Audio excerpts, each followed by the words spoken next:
Welcome to job informer Tamil channel. Indian air force வந்து பார்த்திங்கன்னா open rally வந்து காண்டக்ட் பண்ண போகிறாங்க. அது 29 ஜனவரி 2025 பிப்ரவரி 6 வரைக்கும் பார்த்திங்கன்னா ஓப்பன் ரேலி காண்டக்ட் பண்ண போகிறாங்க. எந்த இடத்துல பார்த்திங்கன்னா மகாராஜா காலேஜ் கிரவுண்ட், பிடி உஷா ரோடு, சென்னை, எர்ணாகுளம், கொச்சி. கேரளாவில் ஏர்ஃபோர்ஸ்க்கான அந்த ஓப்பன் ரேலி வந்து நடத்த போகிறாங்க. என்ன போஸ்டிங் பார்த்திங்கன்னா ஏர்மேன் போஸ்டிங்கு. ஏர்மேனில் குரூப் ஒய் நான் டெக்னிக்கல் போஸ்ட்டு. நான் டெக்னிக்கல் என்ன போஸ்ட்டு பார்த்திங்க அப்படின்னா மெடிக்கல் அசிஸ்டன்ட் ரேட்டில் வந்து கேட்டிருக்காங்க. சரி, இதுக்கான ஒரு ஷெட்யூல் வந்து கொடுத்துருக்காங்க. இதில் வந்து மேரிடு அன்மேரிடுன்னு சொல்லி ரெண்டு பேருமே வந்து மேல் கேண்டிடேட் மட்டும் அப்ளை பண்ணால் பெண்கள் அப்ளை பண்ண முடியாது. சரி, இதுக்கான டேட் ஷெட்யூல் பார்த்துக்கிட்டோம் அப்படின்னா 29 ஜனவரியில் ஸ்டார்ட் பண்ணுறாங்க.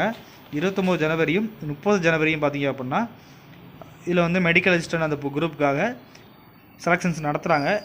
எந்த ஸ்டேட் மட்டும் வந்து நடத்துகிறாங்க அப்படின்னா தமிழ்நாடு, கர்நாடகா ஸ்டேட்ஸில் உள்ளவங்க மட்டும் நடத்துகிறாங்க. அதாவது தமிழ்நாடு, கர்நாடகா இருக்கக்கூடிய எல்லா டிஸ்ட்ரிக்ஸில் உள்ளவங்க பார்த்திங்க அப்படின்னா இந்த 29-30 தேதியில் வந்து பார்த்திங்க அப்படின்னா அந்த கேரளாவில் அந்த கிரவுண்ட் கொடுத்துருந்தாங்க பார்த்திங்கன்னா மகாராஜா கிரவுண்டுன்னு சொல்லி அந்த கிரவுண்டில் போய் ஓப்பன் ரேலினால உங்கள் சர்டிஃபிகேட் நீங்கள் கொண்டு போய் டேரெக்டாகவே அட்டன் பண்ணிக்கலாம்.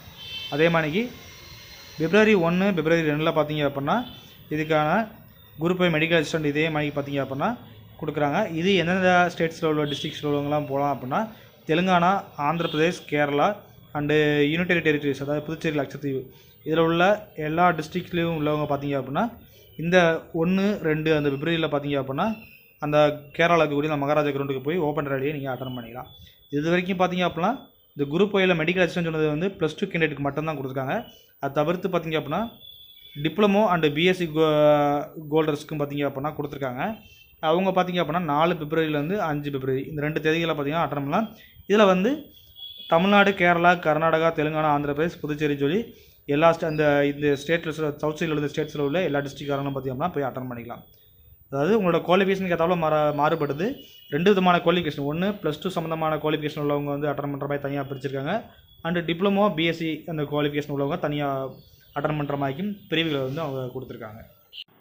இதுக்கான ரேலியை பொறுத்த வரைக்கும் பார்த்திங்க அப்படின்னா நீங்கள் காண்டக்ட் பண்ணும்போது கரெக்டாக ஒரு காலையில் 6 மணிக்கு வந்து அங்கே வந்து இருக்கணும் அப்படிங்கிற மாதிரி கொடுத்துருக்காங்க. அப்படிங்கும்போது நீங்கள் எந்த தேதியில் வந்து இதில் வந்து நீங்கள் போய் அட்டன் பண்ண போகிறீங்களோ அதுக்கு முன்னாடி தேதியே போய் மேக்ஸிமம் வந்து அங்கே ஸ்டே பண்ணிக்கோங்க.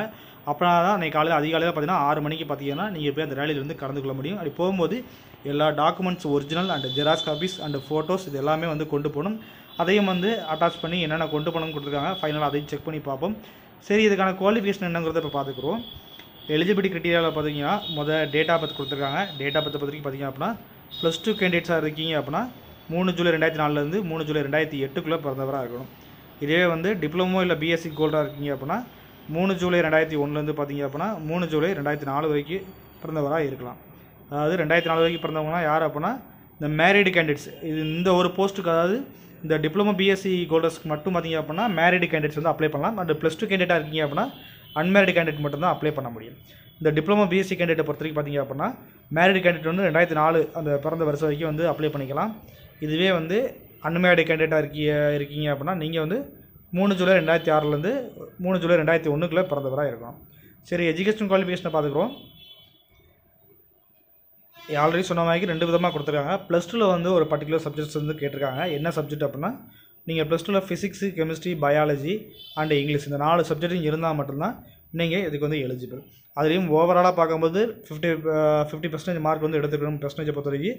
அண்ட் இங்கிலீஷில் செப்பரேட்டாக பார்த்திங்க அப்படின்னா ஒரு 50% மார்க் வந்து எடுத்துக்கலாம். அப்படி எடுத்தால் மட்டும் தான் +2 படித்தவங்க அதுக்கு எலிஜிபிள். இதுவே டிப்ளமோ இல்லை பிஎஸ்சி படிச்சிருக்கீங்க அப்படின்னா அதில் இந்த ஃபார்மசின்னு சொல்லக்கூடிய இந்த ஒரு பிரிவில் நீங்கள் படிச்சிருக்கணும்.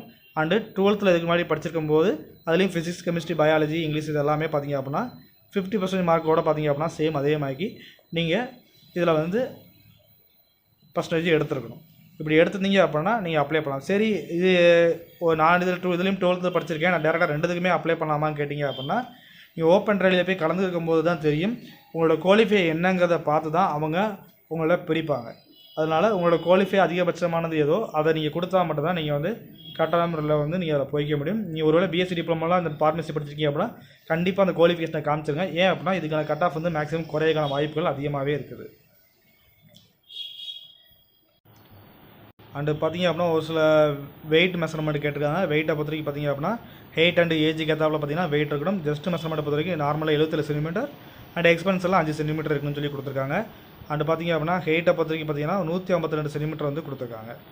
அதே மாதிரி வந்து இதில் சிபி அப்படின்னு சொல்லக்கூடிய அந்த கலர் விஷன் சொல்லக்கூடிய அந்த இதில் பார்த்தீங்க அப்படின்னா CB2 வந்து உங்களுக்கு இருக்கும். அதாவது கலர் விஷன் சொல்லி சொல்லுவாங்க. அதில் எந்த குறைபாடும் இருக்கக்கூடாது. அண்டு இதில் ஸ்பெக்ஸ் போட்டிருக்கவங்களும் பார்த்தீங்க அப்படின்னா அப்ளை பண்ணலாம் அப்படிங்கிற மாதிரியும் கொடுத்துருக்காங்க. அண்டு டாக்குமெண்ட் ரெக்யர்மெண்ட் என்னென்ன நாங்கள் கொண்டு போகணும் ரேலியில் அப்படிங்கிறத கொடுத்துருக்காங்க. ஃபஸ்ட்டு பார்த்தீங்கன்னா HP pencil and eraser, sharpener, and glue stick, அதாவது Fevistik and stapler and black or blue ball point pen வந்து பார்த்திங்க அப்படின்னா நீங்கள் எழுதுறதுக்காக வந்து கொண்டு போகணும். அது போக வந்து ஒரு 10 ஃபோட்டோ வந்து கேட்குறாங்க. இந்த ஃபோட்டோ எப்படி எடுத்துக்கணும்னு சொல்லி ஒரு சாம்பிள் வந்து கொடுத்துருக்காங்க. என்ன பார்த்தீங்கன்னா, the photograph is to be taken with candid holding a black slate in front of this just. அதாவது பார்த்தீங்கன்னா உங்களோட மார்பகத்துக்கு முன்னாடி ஜஸ்ட்டுக்கு முன்னாடி பார்த்தீங்கன்னா ஒரு பிளாக் ஸ்லேட்டில் பார்த்தீங்க அப்படின்னா உங்களோட நேமு அன்றைக்கி பார்த்தீங்க அப்படின்னா அந்த ஃபோட்டோ எடுத்த தேதி ரெண்டுமே வந்து அந்த ஸ்லேட்டில் எழுதி நீங்கள் ஸ்ட்ரைட்டாக வியூ பண்ண மாதிரி பார்த்தீங்கன்னா ஒரு ஃபோட்டோ எடுக்கணும். இந்த மாதிரி ஒரு 10 ஃபோட்டோ பார்த்தீங்க அப்படின்னா நீங்கள் கையில் கொண்டு போயிருக்கணும். சரிங்களா? அண்டு உங்களோட பாசிங் மெட்ரிகுலேஷன் 10th 12th இல்லை இந்த மாதிரிக்கு வந்து BSc டிப்ளமோ ஃபார்மசி முடிச்சிருக்கீங்க அப்படின்னா இதுக்கான எல்லாத்துலேயும் பார்த்தீங்கன்னா ஒரிஜினல் அண்டு பார்த்தீங்கன்னா 4 செல்ஃப் அட்டஸ்டட் ஜெராக்ஸ் காப்பீஸ் வந்து நீங்கள் கண்டிப்பான முறையில் கொண்டு போகணும். அதை தவிர்த்து பார்த்தீங்கன்னா நேட்டிவிட்டி சர்டிஃபிகேட்டும் கொண்டு போகலாம். டொமிசைல் சர்டிஃபிகேட் சொல்லுவாங்க. இது வந்து நேட்டிவிட்டி சர்டிஃபிகேட். அண்ட் இதுக்கு முன்னாடி வேறு எங்கேயாவது ஒர்க் பண்ணிட்டு இருக்கீங்க அப்படின்னா NOC வந்து நீங்கள் ஒர்க் பண்ணுற இடத்துல வந்து பார்த்தீங்க அப்படின்னா வாங்கி அதுலேயும் ஒரிஜினல் ஒரு 4 set xerox copies self attest பண்ண மாதிரி வாங்கியிருக்கணும். அது போக NCCயில் AB சர்டிஃபிகேட் வச்சுருக்கீங்க அப்படின்னா அதையும் கொண்டு போய்க்கலாம். அதை தவிர்த்து பார்த்தீங்க அப்படின்னா கன்சென்ட் ஃபார்ம் வந்து பார்த்தீங்கன்னா யார் யார் கொண்டு போகணும் அப்படிங்கிறதுக்கும் ஒரு சில டீட்டெயில்ஸ் கொடுத்துருக்காங்க. 18 வயசுக்கு கீழே நீங்கள் ஒரு வேளை இருந்து நீங்கள் அந்த வேலைக்கு போகிறீங்க அப்படின்னா நீங்கள் அந்த கன்சென்ட் ஃபார்மை பார்த்தீங்க அப்படின்னா பிரிண்ட் பண்ணி நீங்கள் அதில் பேரண்ட்டை வந்து சிக்னேச்சர் வாங்கி கண்டிப்பான முறையில் கொண்டு போகணும். இதுதான் அந்த கன்சென்ட் ஃபார்மெட்டு. இதை ஒரு வேர்டில் கூட டைப் பண்ணி கூட நீங்கள் ஒரு பிரிண்ட் அவுட் எடுத்துக்கோங்க. இதில் பார்த்தீங்க அப்படின்னா உங்கள் பேரண்ட்டோட சிக்னேச்சர் கேட்டிருக்காங்க, உங்களோட சிக்னேச்சர்லாம் கேட்டிருக்காங்க. இதெல்லாம் வந்து ஃபில் பண்ணி பார்த்தீங்க அப்படின்னா நீங்கள் கன்சென்ட் ஃபார்மை கண்டிப்பாக வந்து பார்த்தீங்கன்னா இதே மாதிரி ஒரிஜினல் அண்ட் ஜெராக்ஸ் ஆப்ஸ்லேயும் பார்த்தீங்க அப்படின்னா கொண்டு போகணும். அண்ட் இதுக்கான ட்ரைனிங் பீரியடெல்லாம் வந்து இருக்கும். டோட்டலாக பார்த்தீங்க அப்படின்னா இதுக்கான சர்வீஸ் பீரியட் பார்த்தீங்க அப்படின்னா பெர்மனெண்ட் தான். 20 இயர்ஸ் பார்த்தீங்க அப்படின்னா பெர்மனெண்ட்டாக வந்து அவங்கள வந்து இதில் வந்து கொடுத்துறாங்க சர்வீஸ் பீரியடு. நீங்கள் எக்ஸ்டெண்ட் பண்ண நினச்சிங்கன்னா ஒரு 57 வயசு வரைக்கும் பார்த்தீங்க அப்படின்னா ஒர்க் பண்ண நினச்சிங்க அப்படின்னா ஒர்க் பண்ணிக்கலாம் அப்படிங்கிற மாதிரியும் கொடுத்துருக்காங்க. இதில் பே அலவன்ஸை பொறுத்து பார்த்தீங்கன்னா ட்ரைனிங் பீரியடில் 14,600 வந்து சேலரி இருக்கும். ட்ரைனிங் பீரியடில் மட்டும் ஸ்டைஃபண்டுன்னு சொல்லி கொடுப்பாங்க. அண்டு பெர்மனெண்ட் ஆனதுக்கப்புறம் பார்த்தீங்க அப்படின்னா பெர் மந்த்துக்கு 26,900 பார்த்தீங்க அப்படின்னா பேசிக் பே. அண்ட் பார்த்தீங்கன்னா அதர் அலவன்ஸாக இருக்குது. டோட்டலாக ஒரு 30,000 40,000 ஸ்டார்டிங் சேலரி வந்து இருக்கிறதுக்கு அதிகபட்சமாக வாய்ப்புகள் இருக்குது. இதுக்கான செலக்ஷன் ப்ரொசீஜர்னு சொல்லி எடுத்துக்கிட்டிங்க அப்படின்னா ஃபஸ்ட்டு வந்து உங்களுக்கு டாக்குமெண்ட் எல்லாமே வெரிஃபிகேஷன் பண்ணுவாங்க. நீங்கள் இப்போ கொண்டு போன எல்லாத்தையுமே அதை வெரிஃபிகேஷன் பண்ணிட்டு பார்த்தீங்க அப்படின்னா ஃபஸ்ட்டு வந்து ஃபிசிக்கல் ஃபிட்னஸ் டெஸ்ட் வைப்பாங்க. 1.6 கிலோமீட்டர் ரன்னிங் ரேஸ் வைப்பாங்க. இதில் நீங்கள் வந்து அன்மேரிடு கேண்டிடேட்டாக இருந்தீங்க அப்படின்னா 7 நிமிஷத்தில் வந்து அதை கம்ப்ளீட் பண்ணிடணும். அதாவது 21 வயசுக்குள்ள உள்ளவங்க.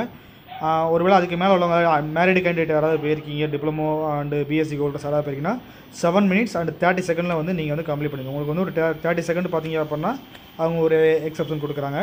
ரிட்டன் டெஸ்ட் வந்து அதுக்கப்புறம் நடக்கும். இது பார்த்தீங்கன்னா அந்த ஃபிசிக்கல் ஃபிட்னஸ் டெஸ்ட்டில் யாரெல்லாம் குவாலிஃபை பண்ணிங்களோ அன்றைக்கி தேதியில் சேம் டேலேயே பார்த்தீங்கன்னா ரிட்டன் டெஸ்ட்டுமே வந்து கான்டாக்ட் பண்ணுவாங்க.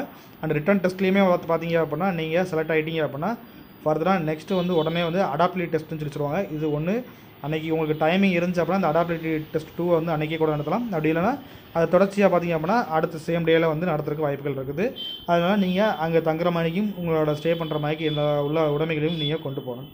சேம் அதுக்கப்புறம் பார்த்தீங்கன்னா மெடிக்கல் எக்ஸாமினேஷன் மட்டும் பார்த்தீங்கன்னா அப்போ நடக்காது. February 25 பார்த்தீங்க அப்படின்னா நடக்கும் அப்படிங்கிற மாதிரி கொடுத்துருக்காங்க. 2025 அந்த மந்தில் மெடிக்கல் எக்ஸாமினேஷன். அது எங்கே நடக்கும் அப்படின்னா இந்தியன் ஏர்ஃபோர்ஸ் ஹாஸ்பிட்டல் கோயம்புத்தூர். இது மட்டும் பார்த்தீங்க அப்படின்னா இந்த சவுத் சைடில் உள்ளவங்க எல்லாருமே வந்து செலெக்ஷன்ஸ் வருவாங்க. அதாவது தெலுங்கானா, ஆந்திர பிரதேஷ், கேரளா, தமிழ்நாடு, புதுச்சேரி அந்த மாதிரி இந்த இதில் உள்ளவங்க எல்லாருமே பார்த்திங்க அப்படின்னா செலெக்ஷன்ஸ்க்கு வந்து வர்றாங்க. மற்ற எந்த செக்டர்களும் இதில் கலந்துக்க முடியாது. அவங்க வர எல்லாருமே வந்து இதில் செலக்ட் ஆகிட்டீங்க மெடிக்கலுக்கு அப்படின்னா எல்லாருமே கோயம்புத்தூருக்கு தான் வந்து இந்த செலெக்ஷன் வந்து அட்டன் பண்ணணும். அதே மாதிரி ஃபஸ்ட்டு ஓப்பன் ரேலி போகிறது எல்லாருமே வந்து அந்த கேரளாவுக்கு தான் வந்து ஓப்பன் ரேலி வந்து போக முடியும்.